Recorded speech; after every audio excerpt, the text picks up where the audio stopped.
নতুন বছরের শুরুতেই বাজেট নিয়ে বিরাট বড় ঘোষণা করলো কেন্দ্রীয় সরকার।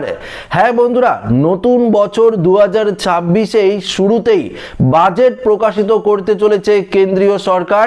এই বাজেটে কি কি জিনিসের দাম কমবে এবং কি কি জিনিসের দাম বাড়ানো হবে, আজকের এই ভিডিওটিতে এই বিষয়ে আপনাদের সাথে একদম বিস্তারিতভাবে আলোচনা করব এবং আপনারা প্রত্যেকেই জানতে পারবেন যে নতুন বাজেটে কেন্দ্রীয় সরকারের তরফ থেকে কোন কোন জিনিসের দাম কমানো হবে এবং কোন কোন জিনিসের দাম বাড়ানো হবে, যা সরাসরি আপনার ওপর কিন্তু প্রভাব পড়তে চলেছে। তো অবশ্যই ভিডিওটি আপনার জন্য খুবই গুরুত্বপূর্ণ হতে চলেছে। ভিডিওটিতে আপনারা প্রত্যেকেই প্রথম থেকেই শেষ পর্যন্ত সঙ্গে থাকবেন এবং নতুন হয়ে থাকলে চ্যানেলটিকে সাবস্ক্রাইব করে পাশের দেওয়া বেল আইকনটিকে প্রেস করে অল নোটিফিকেশনটিকে বাজিয়ে দেবেন। দেখুন বন্ধুরা, আপনারা প্রত্যেকেই জানেন, তবু আপনাদেরকে বলছি, 2025-এর ফেব্রুয়ারি মাসে কিন্তু নতুন বাজেট প্রকাশিত করেছিল কেন্দ্রীয় সরকার। কেন্দ্রীয় সরকারের বাজেটের পরই রাজ্য সরকারের তরফ থেকে নতুন বাজেট পেশ করা হয়েছিল। তবে এবার 2026-এর বাজেটটি আরো গুরুত্বপূর্ণ এবং আকর্ষণীয় হতে চলেছে। কেন জানেন? কেননা 2026-এর মার্চ বা এপ্রিল মাস থেকেই শুরু হতে চলেছে বিধানসভা নির্বাচন।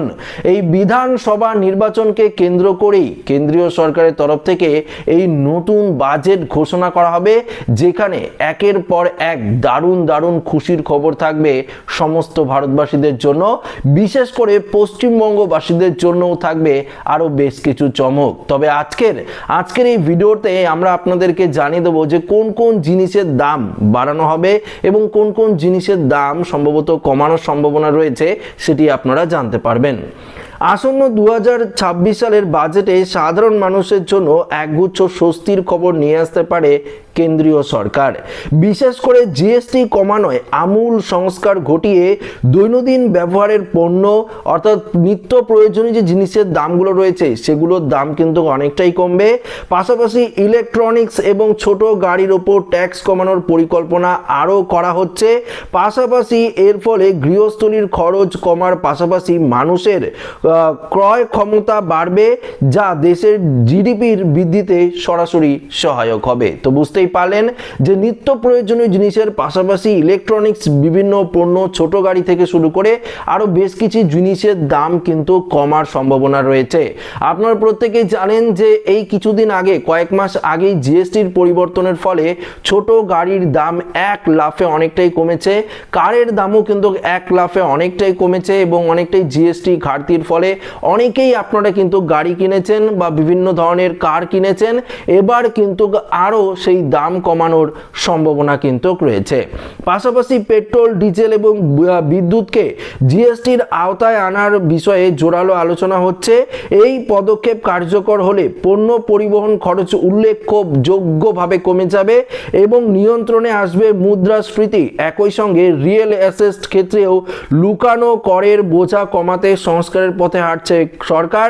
বাজেট 2026-এর ঐতিহাসিক সংস্কার ভারতকে ম্যানুফ্যাকচারিং হাব হিসাবে আরো শক্তিশালী করে তুলবে।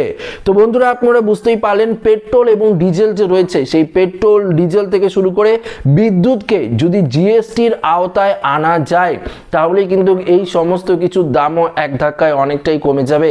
আপনারা প্রত্যেকেই জানেন যে পেট্রোল এবং ডিজেলের দাম যে হারে বাড়ছে, আস্তে আস্তে প্রতিনিয়ত কিন্তু বেড়েই চলেছে। তো এই পেট্রোল ডিজেলের দাম যদি অনেকটা কমে যায় তাহলে সাধারণ যে যাত্রীরা যানবাহনের মধ্যে বাস বা বিভিন্ন গাড়িতে করে যারা যাতায়াত করে তাদের ক্ষেত্রে গাড়ি ভাড়ার দামও কিন্তু অনেকটাই সাশ্রয় হবে। মুদ্রাস্ফীতির ক্ষেত্রে অনেকটা পরিবর্তন হবে, এটা কিন্তু জানিয়ে দিয়েছে কেন্দ্রীয় সরকার। এবং বিশেষত এই বাজেটে নিত্য প্রয়োজনীয় জিনিসের পাশাপাশি ইলেকট্রনিক্স পণ্য, মোবাইল, এসি, টিভি থেকে শুরু করে ফ্রিজ থেকে শুরু করে আরও যে ইলেকট্রনিক পণ্যগুলো রয়েছে সেগুলোর দাম মোটামুটি কমবে। পাশাপাশি দেখুন, এখানে পেট্রোল ডিজেলের কথাও বলা হচ্ছে, বিদ্যুতের বিলের কথাও বলা হচ্ছে, সেটির দামও কমতে পারে এবং পাশাপাশি কিন্তু কৃষি যে দপ্তর রয়েছে, কৃষি খাতেও কিন্তু প্রচুর টাকা ব্যয় করতে পারে কেন্দ্রীয় সরকার এবং কৃষি যন্ত্রপাতির ওপরেও ফোকাস দিতে পারে। যদি কৃষি যন্ত্রপাতির ওপর আরো ফোকাস দেওয়া হয় তাহলে কিন্তু কৃষি যন্ত্রপাতির যে খরচ সেটা কিন্তু আরো অনেকটাই কমে যাবে এবং কৃষকদের কিন্তু এটি একটি দারুণ সুবিধা হবে। এবার কোন কোন জিনিসের দাম বাড়তে পারে সেটি আপনাদেরকে জানিয়ে দিই। দেখুন, এক্ষেত্রে জিএসটির ক্ষেত্রেই দাম বাড়ানো হয়েছিল, যে ধরুন ওই পান মশলা থেকে শুরু করে সিগারেট, এক্ষেত্রে দেখুন এখানে ওয়াইনের দামও কিন্তু বাড়ানো হয়েছিল। পাশাপাশি আরো বেশ কিছু জিনিসের দামের কথা বলেছে যেগুলো যে জিএসটি সেগুলো কিন্তু বাড়িয়ে দিয়েছে। তো তামাকজাত পণ্য থেকে শুরু করে, সিগারেট থেকে শুরু করে, পান মশলা থেকে শুরু করে এমনকি ওয়াইনের দামও প্রচুর টাকা বাড়তে পারে। এই সমস্ত জিনিসের দাম কিন্তু বাড়িয়ে দিতে পারে কেন্দ্রীয় সরকার।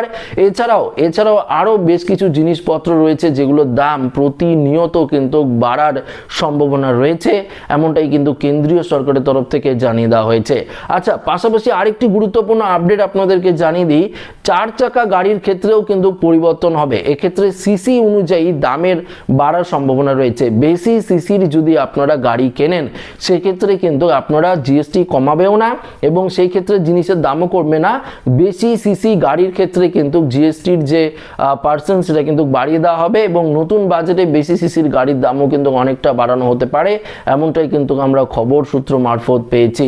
এছাড়াও আরো নিত্য প্রয়োজনীয় জিনিস, অর্থাৎ এই বাজেটে ফোকাস দেওয়া হবে কেন্দ্রীয় সরকারের তরফ থেকে একটা জিনিসের ওপর, সেটা হচ্ছে গরিব মধ্যবিত্তদের যাতে সুবিধা হয় তার জন্যই কিন্তু বিশেষ করে নিত্য প্রয়োজনীয় জিনিসের দাম থেকে শুরু করে ইলেকট্রনিক্স পণ্য থেকে শুরু করে যেগুলো আমরা বাড়িতে সাধারণত ব্যবহার করি সেই সমস্ত জিনিসের দাম কিন্তু কমানো হতে পারে এবং বিশেষ করে দাম বাড়তে পারে সোনা রূপার। আপনারা প্রত্যেকেই জানেন গত বছরের ধরুন আমি জানুয়ারির কথাই বলছি, 2025 জানুয়ারিতে অনেকটাই কিন্তু কম ছিল, এখন 2026 জানুয়ারিতে বুঝতেই পারছেন প্রায় ডবল হয়ে গেছে সেই দাম। তো বুঝতেই পারলেন সোনা রূপার দামের ক্ষেত্রে অনেকটাই পরিবর্তন লক্ষ্য করা যাবে এবং এর যে জিএসটি হার সেটা কিন্তু কমানো বা বাড়ানো কোনো রকমই সম্ভাবনা নয় আপাতত।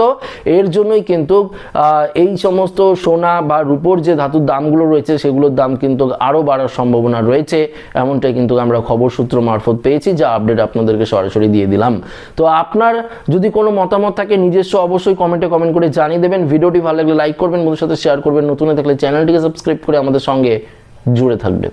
ধন্যবাদ।